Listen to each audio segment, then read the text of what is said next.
get mad at me for dating outside my race. But I was dating outside of my race because they was doing things better than my race. I'm gonna keep it 100. Define better. Well, not better, because I know where she getting ready to go. Not better. I know you said they were doing things better. I wanted to know what better meant. Not better. I'm gonna change that. I'm trying to save you for the I know people, you is. That's for the what culture. I'm saying. Not better for the culture. There we go. Right, not better. I was dating Puerto Rican. I was dating Dominican. I was dating African. I was dating all type of other relations besides American black. Right? They were doing way more of what we expect we want our woman to do more than our American. Our American got real comfortable with. Give me some examples. Oh man, I mean, their mannerisms are different. Like even my Indian one was from Jersey, one of them countries over there, right? Sri Lanka. I didn't have to really say much to do and be treated like a king. You see what I'm saying? A lot of times with our own American black, they expect so much of us and what we're supposed to do. Like things like if we go out and eat and we just have a nice dinner, we can go anywhere and eat and get a nice dinner. It had to be Rue Chris, or it had to be this, that, or it had to be this, that. Then I get somebody that's just as fine, a Cuban or a Colombian. They don't care about nothing. They care about you and your household. Even though they still care about the money, but it's not about the money. You understand what I'm trying to say? It's a difference. Not better, but sometimes we get tired of hearing, Birkin bags, sushi. Do you think that's fair? Because I feel like there's a certain type of woman that does demand that. And to me, I think it depends on the bait you're using and where you're looking. I'm just saying, if you're going by just surface things and that's who you're going afterwards, then guess what? She gonna run them pockets. Yeah. And he wasn't speaking about race. He was speaking about ethnicity. Culture and ethnicity, because he's basically saying that if he dates, a Caribbean black girl, an African black girl, a Cuban, they differ from dating African Americans. That's not a matter of race. There are cultural implications and ethnicity implications. Shit, you didn't show us over. Shit. Let's go. See, if you let the last part play, then she actually rebuts what he's saying, and she's like, "Well, if you want a BBL and a snatch waist and all this other stuff, then you know what you're getting into." So I didn't hear that part when I first walked out. And then he has the audacity. He wasn't talking about that though, and I think that's why they're all idiots that responded with that. What he was essentially when they were responding and dwelling on the fact of BBLs and whatnot, what he was actually saying is that there was a difference in the behavior or the treatments that he was receiving, not the look, not the mindset or ideology about who is about money. Obviously, there's money that's going to be important to every single ethnic background woman. His main thing that he was speaking on was the behavioral factors and the treatment that he was getting from the other ethnic groups, excluding or in comparison to the African American women. That's what he was saying. So I think that when you've dated all of them, and you have experience with all of them, and I say all of them as women with those different ethnic backgrounds, you can compare it. Right. And there's always a comparison to be had, right? So with Italian women, it's going to be different from a Colombian woman. Mm-hmm. With those two, is going to be different from an African, a woman from Africa, or maybe firstborn from Africa, right? And then ultimately, there will all be different from a woman who is born or is native here or has a native background to here, America, for those of you that are watching elsewhere. And then you can actually be able to see the difference in that treatment. And I agree with them because I saw it. And I feel like, nowadays, I feel like it's more, it's now spread across all of them a lot more than when I was growing up. Mm-hmm. So if I say 15 to 20 years ago, white women were predominantly acting white and Spanish women were predominantly acting Spanish. No. Now you see all of them acting what we don't want, which is that ratchetness, which typically at first was displayed from a black woman, right?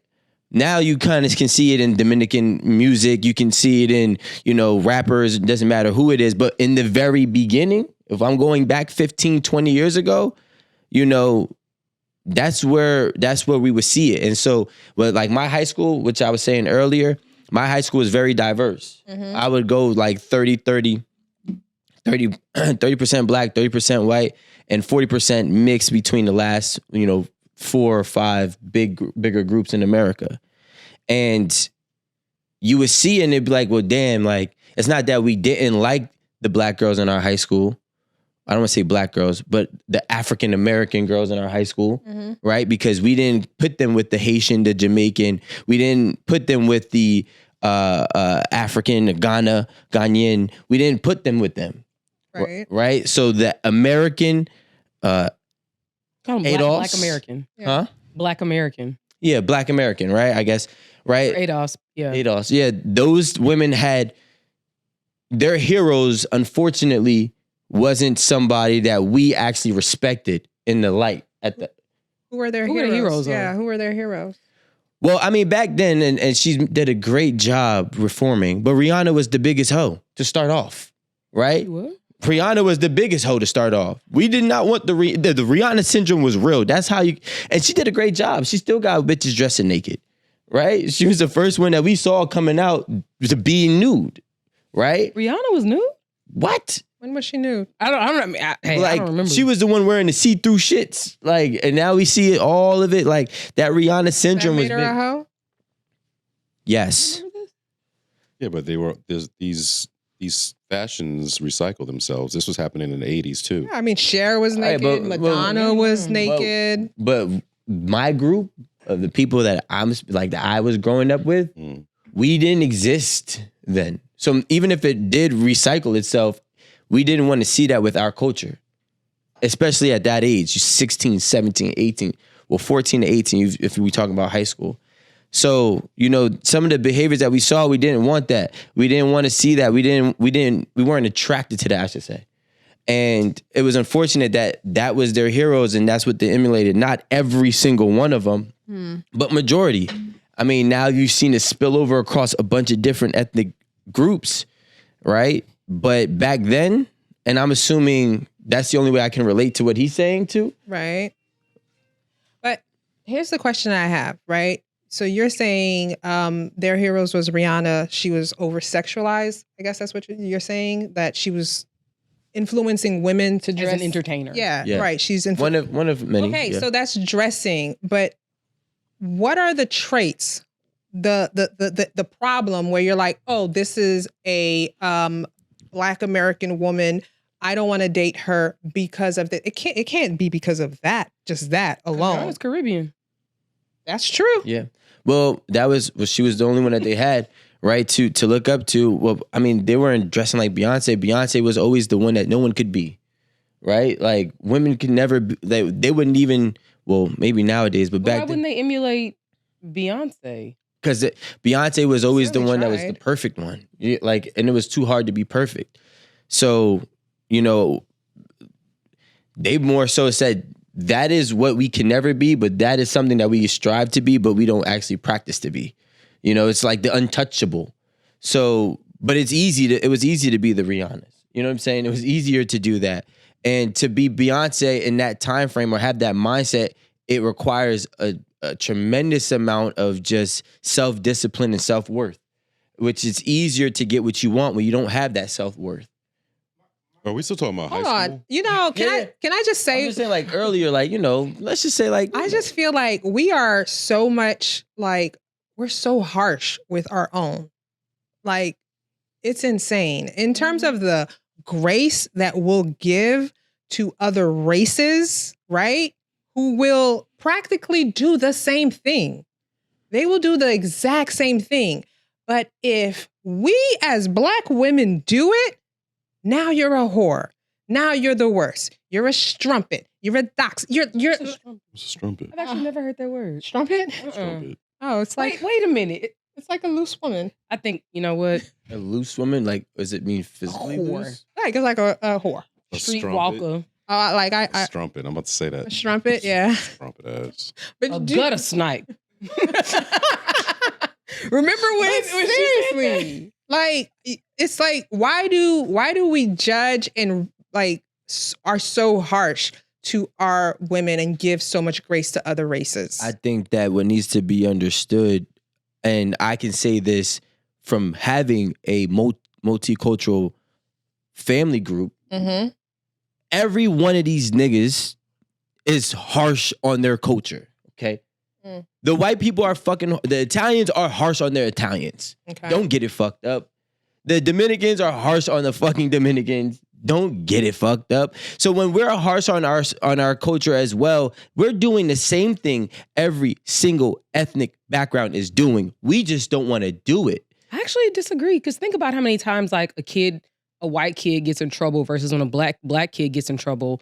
What's it called when they make you more like a childify, or it's some word, sociology word, and then they adultify the black child. Oh, always. I get what you're saying. And it's always, Johnny or no, Biff was a great kid, and he was just being a boy and blah blah blah. But let Rayshawn mess up. He's a grown man. 17. And the same parents who were saying that their kid was just being a young boy and they mess up or whatever, they're not going to have that same perspective when it comes to Rayshawn. No. Well, so they definitely don't treat, they're definitely going to be harsher on us or somebody that's not their own. Yeah, no, but that's what I'm saying. I'm speaking about from the inside, speaking and judging the inside. I'm not talking about the outside perspectives.